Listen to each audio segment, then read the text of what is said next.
Hey guys, yeah, I know, I'm late on this, I'm sorry, but yeah, just again, things happened.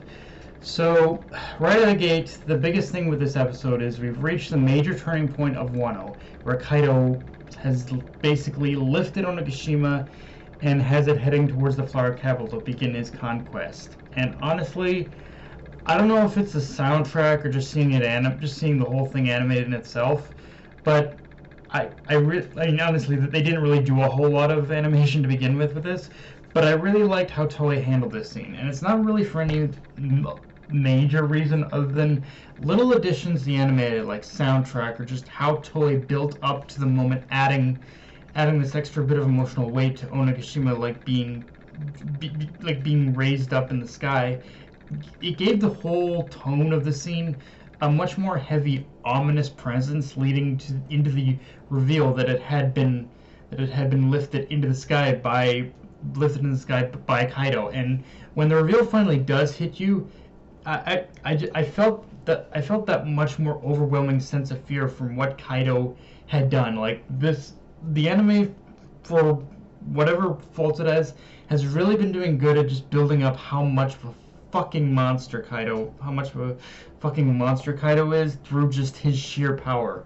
And also, I believe the anime added a couple more character reaction moments to Onigashima's ascension. So, like in my mind, adding that those little touches like that, kind of added the scene more and even enforced like the importance for Luffy to defeat Kaido. Like if Luffy doesn't defeat Kaido here and now, Wano's finished. And frankly, I think Wano's finished in general, but I'll get to that later. Now, with all that said, though, I guess we should talk about what could potentially happen beyond this point in the anime, because for as much as Toei has already kind of slowed the pacing in a lot of areas, I can see the potential for them doing that a lot more, especially now that we have reached this point and Onigashima has started its trajectory towards Wano. Like just the whole concept of Onigashima, like just being floated, floating in the sky towards Onigashima. Just that concept alone has more than its fair share of possibilities towards towards the idea of Toei kind of like stretching things out further than they already have. And I can and honestly, I see this as both a good thing and a bad thing. On one hand, we'll get potentially more time devoted to fights that, I'll be honest, I don't think played out all that well in the manga. So in that sense, I'm okay with it. Where I see this backfiring, though, is that in typical Toei fashion, they tend to put that extra focus into all the wrong places, and they tend to put all the focus in the wrong places, and only very rarely do they ever get it right. So it's like I guess you could say I'm cautiously optimistic for how the pacing is going to be handled here, even if it's slowed down. With that said, let's talk about what was essentially a bit of a controversial moment back when it happened in the manga, which is Sanji falling into Black Maria's trap. And while I don't remember exactly what I said at that time, I do remember defending this scene a little bit, and technically I still kind of do, because, and I don't think I'm spoiling anything here as the opening kind of did that already, it leads into a pretty great moment later with Robin, because of the predicament Sanji's in, and just it fits into the overall dynamic of the Straw Hats, and something Sanji himself once said, like all the way back in, and it was in his letter to Usopp, which is, or sorry, Sogeking as people like to say, which is at that time Sanji once said each member has both things they can and can't do, and it's up to each of them to carry the burden of the other cannot. So a burden that the other cannot. So in that case, it will always be the case that Sanji just cannot fight women, and he will defend a woman from any harm. That is his credo and who he will be even after he dies. So in that sense, the scene does work as build up for what's going to happen later. Um, Now, with that being the case, I will admit the way Oda puts Sanji into these situations is the part that's getting a little bit repetitive and jarring. Like, I understand reinforcing the credo. I understand reinforcing Sanji's credo. But the way it's being done just feels kind of tired and predictable. With, like, here's the thing. I wouldn't have so much of a problem with it if Oda wasn't exploring, if Oda just was exploring this in a new angle, that's exploring this with a new angle. And the funny thing is, Oda has done just that before with Whole Cake Island, but after Whole Cake, it's like he's done after a certain major point in Sanji's character arc.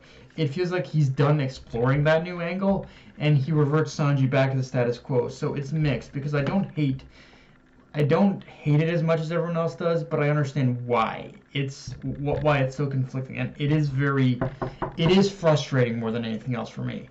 Now, to the anime's credit, I do think they do a slightly better job at least attempting to add a new twist or angle to it, but it's not enough. It's not enough either. Oh, and Jinbei, before I forget, Jinbei, trust me, my man, follow your instincts. Do not try repeating anything the Straw Hats do. Like, I'm sorry, dude, but there's nothing you could actually learn from them, like, at all. Like, I'm sorry, dude, just don't.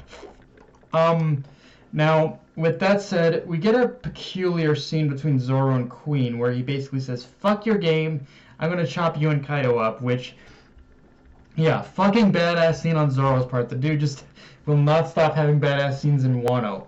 But the moment I'm talking about is where supposedly Zoro unleashed a small wave of Conqueror's Haki, and I've forgotten whether or not that scene was in the manga, and if it was, I don't remember Oda making the whole thing of Zoro having Conqueror's Haki as explicit until later, so I can see a scene like that being one where people will either take it or leave it.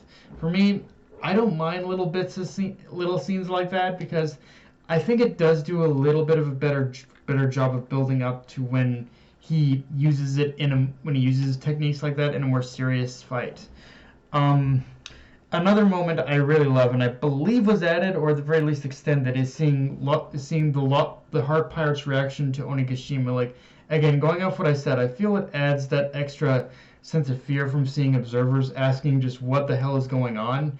And in Law's case, I think the whole moment of just of Kaido raising Onigashima, it adds it really does add a moment of realization for everyone where the percentage chance of defeating Kaido was even lower than what Law had imagined.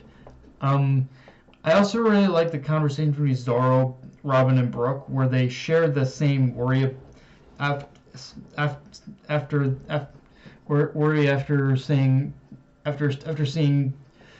they all saw Kiku's arm fall through the roof, because it gives them a much more ominous vibe leading up to Onigashima being ripped from the ground, and it makes it all the more terrifying when the realization kicks in that the worst case scenario has happened.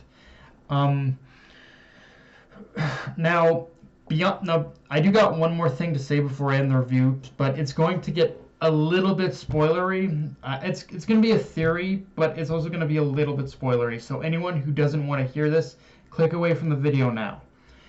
I want to talk more about the coming fight between Luffy and Kaido a bit more, because having viewed the opening multiple times and reading the manga, I am believing more and more that Oda is gonna probably have his cake and eat it too when it comes to how this big like epic fight between Luffy and Kaido is gonna end. Like, I think it's one of those things where by technical definition, Luffy will defeat Kaido, and his plan to make Onigashima the capital of Wano will fail. But I think when all that happens, when Kaido realizes that none of what he set into motion will become reality, I think that's at the point where we'll see the scene that's been teased in the fucking opening, where he'll just destroy the entirety of Wano himself in retaliation. That's the thing I'm placing my bet on right now. Like it feels like the most possible thing that could happen in this situation. But yeah, guys, that's all I got for this review. If you enjoyed the video, like, comment, subscribe, follow me on Twitter, Analyst Crunchyroll. Be sure to hit the notification bell, hit the subscribe button, and just share the video around, guys. Dark Knight of Anime, signing off. Later, everyone.